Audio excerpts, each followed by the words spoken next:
Bismillahirrahmanirrahim. Assalamualaikum warahmatullahi wabarakatuh. Apa kabar hari ini? Alhamdulillah, semoga kita semua selalu Allah berikan kesehatan. Untuk hari ini kita akan pelajari tematik di tema 1, subtema 2, pembelajaran 3. Nah, muatan pelajaran yang ada hari ini adalah muatan IPS sama PKN. Untuk memanfaatkan waktu, kita langsung ke materi ya. Coba kalian perhatikan peta yang ada di layar kalian ini. Ada dua jenis peta ini. Ada dua jenis peta. Yang pertama itu adalah peta umum, dan kemudian ada peta khusus. Nah, pertanyaan Ustadz, apa itu peta umum dan apa itu peta khusus?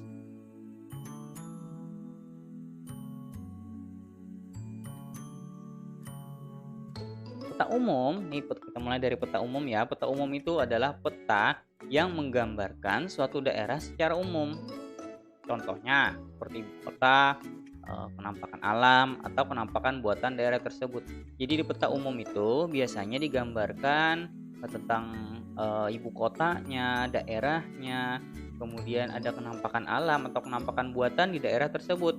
Contohnya di Kalimantan Selatan. Nah, di sini Kalimantan Selatan ada di sini ya. Biasanya ada ibu kotanya apa aja. Kemudian di Kalimantan itu terdapat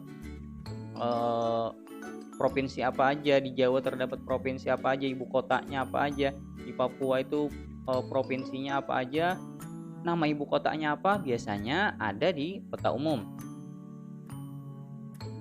Hingga kalau kalian menemukan ada peta dengan dia menjelaskan tentang ibu kota, maka itu termasuk ke dalam peta umum.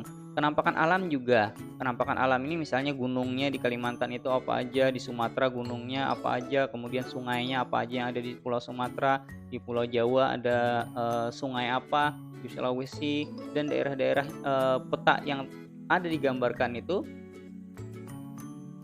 dia membahas tentang penampakan alam, maka itu disebut dengan biasanya peta umum. Atau penampakan buatannya seperti waduk apa yang ada di Jawa, waduk apa yang ada di Kalimantan, dan lain-lain. Maka itu termasuk ke dalam peta umum.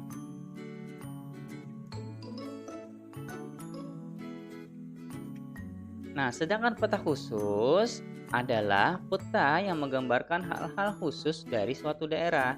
Misalnya, ada peta kepadatan penduduk, peta persebaran suku, dan sebagainya. Contoh nih, kita punya peta khusus yaitu peta kepadatan penduduk Indonesia. Peta kepadatan penduduk Indonesia ini disebut dengan peta khusus karena dia hanya membahas yang termuat di peta ini adalah kepadatan penduduknya saja. Coba kalian perhatikan. Ini kalau kita lihat kepadatan penduduk orang per kilometer persegi ya. Nah, kemudian yang warna hijau ini berarti ada kurang dari 10 orang per kilometer persegi. Nah, bisa kita baca semakin ke bawah ini warnanya dari hijau menguning sampai memerah, itu artinya dari sedikit ke semakin banyak ya.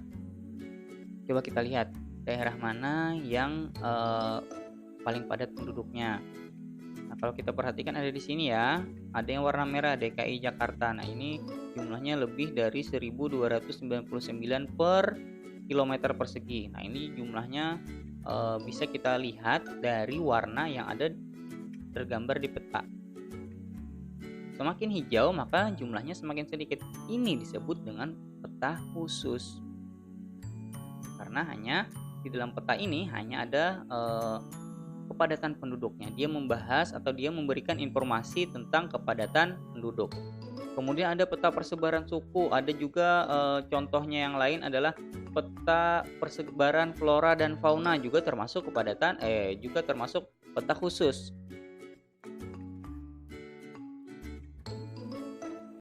Nah, sekarang coba kalian perhatikan ini ada peta suku bangsa Indonesia. Kira-kira peta ini termasuk peta khusus atau peta umum?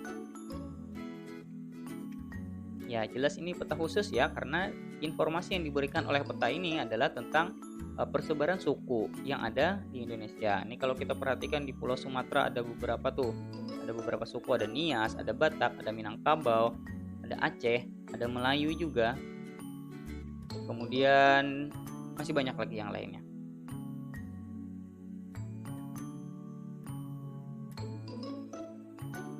Indonesia itu merupakan bangsa yang besar yang memiliki beragam suku dan budaya. Nah, keragaman di Indonesia ini tidak membuat bangsa kita menjadi terpecah belah, tetapi tetap bersatu dengan berdasarkan nilai-nilai luhur Pancasila. Jadi walaupun suku kita tadi banyak sekali suku bangsa Indonesia itu, tapi kita tidak menjadi pecah karena perbedaan itu. Kita justru bersatu dan itu menjadikan Indonesia sebagai negara yang kaya akan keberagaman suku bangsanya.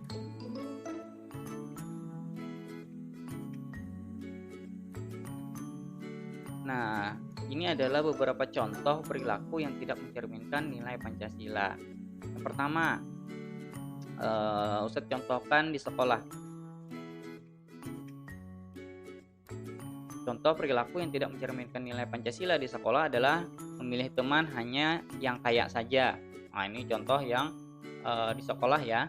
Kemudian tidak mau meminjamkan peralatan sekolah kepada teman, menyontek, berkelahi, tidak mau mengikuti upacara bendera, bahkan mengejek teman atau bullying.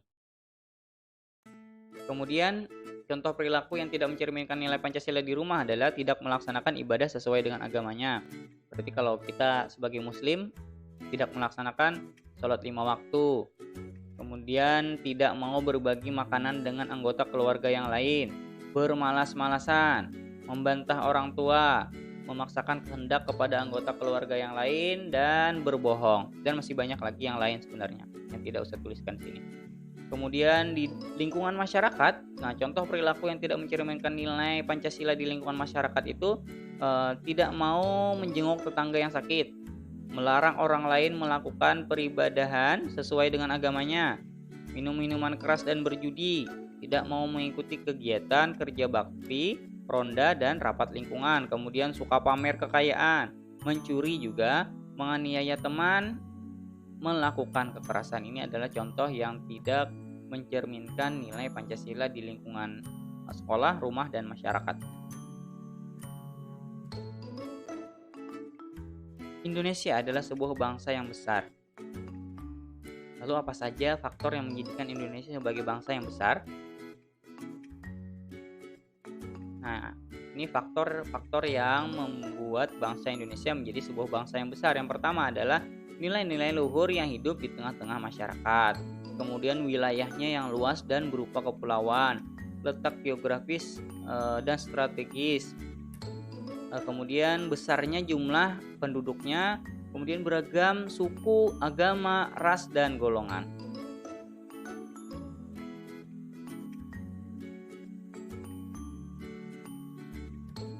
Oke, mungkin sampai di sini dulu yang Ustadz sampaikan. Semoga apa yang Ustadz sampaikan dapat dipahami dan menjadi ilmu yang bermanfaat. Ustadz akhiri, Assalamualaikum warahmatullahi wabarakatuh.